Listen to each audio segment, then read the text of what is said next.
You're just being dramatic again, Anna, my dad sighed, barely looking up from his newspaper as I doubled over the kitchen sink, my breakfast threatening to make a reappearance. My stepmom, Diana, placed a gentle hand on my back, her concerned expression not quite reaching her eyes. Maybe you should stay home from school today, she suggested, her voice dripping with fake sweetness. I'll make you my special tea. It always helps with stomach aches. The thought of drinking anything she prepared made my stomach churn even more. This had been going on for months, ever since Diana moved in after their quick marriage. Every meal she prepared left me sick, dizzy, and sometimes even passing out. No, I managed to say, straightening up and wiping my mouth. I have a chemistry test today. I can't miss it. Plus, I had started bringing my own lunch to school, and mysteriously, I never got sick when I ate food I prepared myself. Diana's eyes narrowed slightly, but her smile remained fixed. Such a dedicated student, she cooed, turning to my dad. Isn't she amazing, Robert? Dad just grunted, still absorbed in his paper. He hadn't really looked at me since he married Diana 6 months ago. It was like he traded his daughter for his new wife, and I was just an inconvenient reminder of his previous life. I grabbed my backpack and headed for the door, my legs shaky but determined. As I reached for the handle, Diana called out, "Wait, I made you a smoothie for the road. Extra protein to help with your episodes." She held out a travel mug, her perfectly manicured nails tapping against the stainless steel. Something in her eyes made my skin crawl. "Thanks, but I'm running late," I lied, practically running out the door. Behind me, I heard her telling Dad how ungrateful I was, and his murmured agreement made my heart ache. At school, my best friend Olivia took one look at me and frowned. "You look like death warmed over," she said, pulling me aside. "This isn't normal, Anna. How long are you going to ignore what's happening?" I slumped against the lockers, exhausted. What am I supposed to do? Every time I mention feeling sick, Dad says I'm being dramatic. Diana acts concerned, but I trailed off, not wanting to voice my suspicions. "But she's poisoning you," Olivia finished flatly. "We both know it. The episodes only happen when you eat her food. You're fine when you stay at my house or bring your own lunch." "That's crazy," I whispered, but my heart was pounding. Why would she want to poison me? "Because you're the only thing standing between her and your dad's inheritance from your mom," Olivia said. "Remember how interested she got when she found out about the trust fund you get at 18? My mom had died 3 years ago, leaving behind a substantial inheritance that would become mine when I turned 18, just 6 months away. Dad had control of it until then, but he couldn't touch the principal, unless something happened to me. I've been documenting everything," Olivia continued, pulling out her phone. "Every time you get sick, what you ate, when it happened. I've even been taking pictures. You've lost 15 pounds in 2 months, Anna. This isn't in your head." Looking at the photos, I barely recognized myself.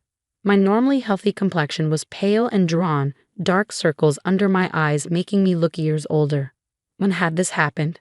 "We need proof," I said finally, my voice shaking. "Real proof, not just suspicions." Olivia squeezed my hand. "My aunt's a nurse at County General. She's working today. Let's skip chemistry and get you a blood test. If Diana is poisoning you, it'll show up." The thought of missing my test made my stomach clench, but not as much as the thought of going home to another one of Diana's special meals. I nodded. 2 hours later, I sat in an exam room while Olivia's aunt drew vials of blood. She didn't ask many questions, but her expression grew increasingly concerned as Olivia listed my symptoms. "The results should be back in a few hours," she said, labeling the last vial. "I'm marking it urgent. Anna, do you have somewhere safe to stay tonight?" The question made my blood run cold. Even the medical professional thought I was in danger. "She can stay with me," Olivia said quickly. "My mom already said it's okay." I sent Dad a text saying I was studying late at Olivia's. His reply was immediate. "Diana's making her famous pot roast. Come home for dinner." My phone buzzed again, this time with a message from Diana. "Don't disappoint your father. Family dinner is important. I made it specially for you." Looking at her message, I felt a chill run down my spine. For the first time, I let myself fully acknowledge what I'd known deep down for months. My stepmom was trying to kill me, and my dad was too blind to see it. "We'll have the results soon," Olivia's aunt said, patting my hand. "Try to rest." But rest was impossible. All I could do was wait and wonder. What would the blood test reveal? And more importantly, what would I do when it did? The hospital waiting room felt like it was closing in on me. Olivia paced back and forth while I stared at my phone, watching the messages pile up. Dad, Diana's worried about you. Come home now. Diana, the pot roast is getting cold, sweetie. I made your favorite gravy. Dad, stop being difficult. You're upsetting Diana. Each message made me feel sicker than the last. My hands shook as I turned off my phone, unable to bear any more of their manipulation. Anna Matthews, a voice called. I looked up to see Olivia's aunt with a doctor I didn't recognize. Their faces were grave. We need to talk about your test results, the doctor said, leading us to a private room. I'm Dr. Martinez, head of toxicology. What we found in your blood work is disturbing. He pulled up some charts on his computer screen. Your blood shows elevated levels of thallium, a highly toxic heavy metal.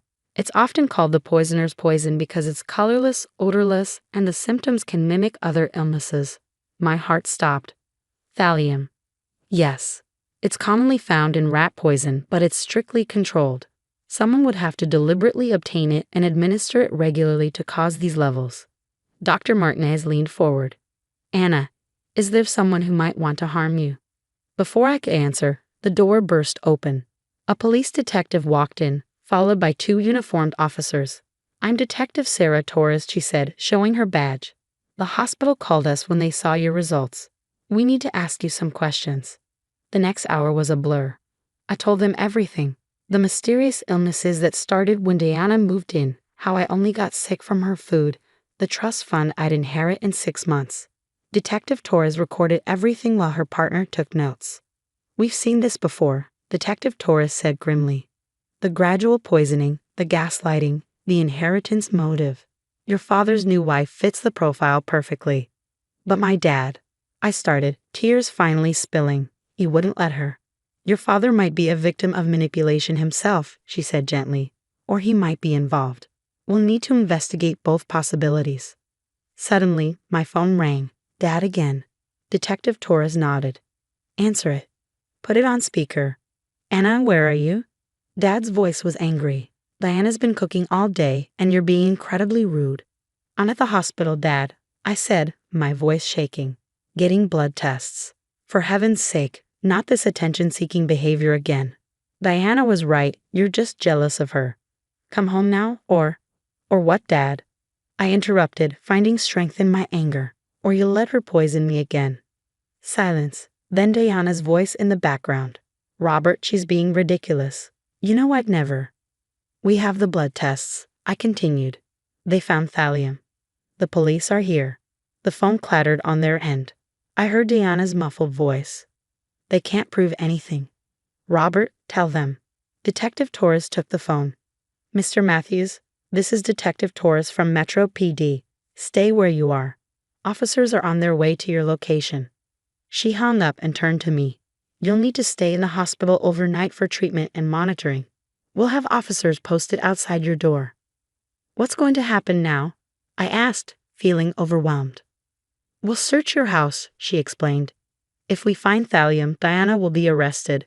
We'll need to determine your father's level of involvement. Olivia, who had been quietly supportive throughout everything, finally spoke up. She can stay with us after she's released. My mom already said so.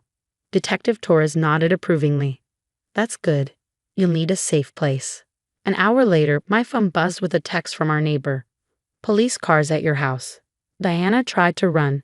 They caught her at the end of the street. I should have felt relieved, but all I felt was tired. Tired of being sick, tired of not being believed, tired of having to fight for my life in my own home. Get some rest, Olivia's aunt said, adjusting my IV. You're safe now. But as I lay in the hospital bed, watching police officers station themselves outside my door, I wondered, was I really safe? And how had my life turned into something out of a crime show? More importantly, what would happen when I finally had to face my father again? The man who had chosen to believe his new wife over his own daughter, who had watched me waste away and called it dramatic. Could any blood test repair that kind of betrayal? The medication they gave me started to take effect, and as I drifted off, I heard Detective Torres on the phone in the hallway. Search the kitchen first. Focus on the tea collection and any powdered supplements. And check the smoothie in the travel mug by the sink. Something tells me we'll find exactly what we're looking for. 3 days later, I sat in Detective Torres' office, staring at the evidence photos spread across her desk. The search of our house had revealed everything. Packets of thallium hidden in Diana's specialty collection, traces of poison in her protein powder, and detailed notes about dosages in her personal diary. She was methodical, Detective Torres explained. Started with small doses, gradually increasing them. Her diary shows she was planning to deliver a fatal dose on your birthday, 3 weeks from now. My stomach lurched. And my dad. She sighed, shuffling some papers. Your father was willfully ignorant, but we found no evidence he knew about the poisoning. He's facing charges of child endangerment and neglect, but not attempted murder like Diana. I nodded, feeling strangely numb. Dad was being held in a different jail from Diana, and both were denied bail. My phone was full of voicemails from him, ranging from angry accusations to tearful apologies. I hadn't listened to any of them. There's something else, Detective Torres said, pulling out another document. When we searched Diana's computer, we found searches about your mother's death 3 years ago. My head snapped up. What? She was researching your mother's symptoms before her accident. We've reopened that investigation. The implications hit me like a truck. Had Diana been in our lives even before she married Dad? Had Mom's death really been an accident? The DA is offering Diana a deal, Detective Torres continued. If she cooperates with the investigation into your mother's death, they'll recommend a lighter sentence for your poisoning. I stood up abruptly, needing to move. I can't think about that right now. You don't have to. Focus on getting better. The hospital says your thallium levels are dropping, but you'll need ongoing treatment. I was staying with Olivia's family, who had become my sanctuary. Her mom, a family court lawyer, was helping me file for emancipation. The trust fund my mom left would be enough to support me through college and beyond. That evening, as Olivia and I sat in her backyard, my phone rang with an unfamiliar number. It was Dad, calling from jail. Answer it, Olivia encouraged. You're safe now. He can't hurt you anymore. With shaking hands, I accepted the call. Anna, Dad's voice cracked. Princess, I'm so sorry. I should have listened. Should have protected you. Like you protected Mom? I asked coldly. His sharp intake of breath told me everything. What are you talking about? The police are reopening Mom's case, Dad. Did you know Diana back then? Did you know what she did? No, he protested. I met her at a grief support group 6 months before we married. She helped me through losing your mother. She helped herself to Mom's life, I corrected. And then she tried to help herself to mine. The silence stretched between us, heavy with unspoken accusations. I failed you, he finally whispered. I failed both of you. Yes, you did. My voice was steady now. Goodbye, Dad. I hung up, feeling lighter somehow. Olivia squeezed my hand, and we watched the sunset together. 6 months later, I stood in court watching Diana's sentencing. She had taken the DA's deal, confessing to everything, including her role in my mother's death. She had been stalking our family for years, positioning herself to replace Mom and eventually me. Dad got 5 years for child endangerment.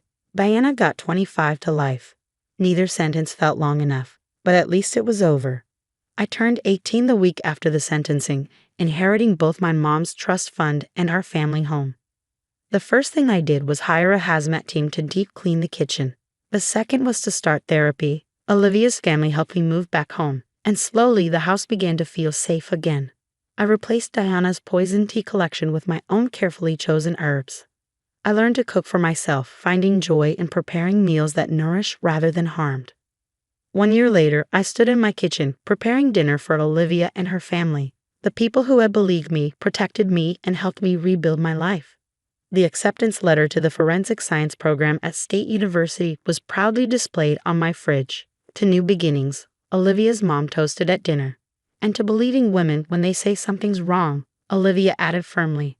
I raised my glass, thinking of how far I come from that scared, sick girl who couldn't convince her own father she was being poisoned. To truth, I said, no matter how bitter it tastes. Later that night, I added a final entry to my journal. Mom, I hope you're proud. I survived what killed you. I exposed the truth. And I promise I'll spend my life making sure no other daughter has to fight so hard to be believed. The bitter taste of betrayal would always linger, but I had transformed it into something powerful, a determination to protect others and a commitment to trust my own instincts. Sometimes the most toxic thing in our lives isn't the poison in our food, but the people who make us doubt our own truth. I was finally free, and more importantly, I was alive. That was the best revenge of all.